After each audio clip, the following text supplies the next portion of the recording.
তো গাইস, বাপের জন্মে মেট্রোতে উঠলাম আর এটা আমাদের সঙ্গে কি হলো? আসসালামু আলাইকুম, ছোট একটা মিনি ব্লগে সবাইকে স্বাগত। তিন বন্ধু বগলে সুগন্ধ শুকতে শুকতে যাচ্ছিলাম, ফাইনালি আমরা এসে গেছি শিয়ালদাতে। আর শিয়ালদা থেকে সামনে দেখতে পাচ্ছি এনআরএস হসপিটাল, অর্থাৎ নীলরতন।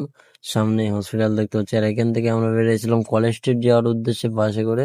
তো ফাইনালি আমরা কলেজ স্ট্রিট চলে আসলাম। কলেজ স্ট্রিটে আমরা এখানে দেখবো ভাই, গরিব মানুষ কম বাজেটে অল্প টাকায় কোথায় থেকে বই কেনা যায়, তা আমরা দোকান দেখছিলাম। তা ফাইনালি আমরা এই দোকানে চলে এসেছিলাম। এখানে খুবই অল্প দামে আমরা বই পেয়ে গিয়েছিলাম ফাইনালি।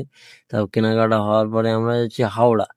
আমরা হাওড়া যাওয়ার পথে সে উদ্দেশ্যে রওনা দিলাম। আর খুবই গরম পড়েছিল, আজ গাঁড় ফাড়া গরম পড়েছিল।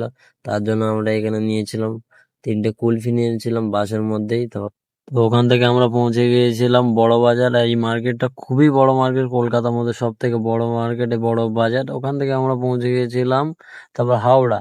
আর হাওড়ার সামনে দেখতে পাচ্ছি হাওড়া ব্রিজ, আর এটা রবীন্দ্র সেতু নামে পরিচিত। আর আমরা ওখানে গিয়ে কি করলাম, কেন গিয়েছিলাম, নেক্সট ভিডিও দেখার জন্য ফলো করে নাও।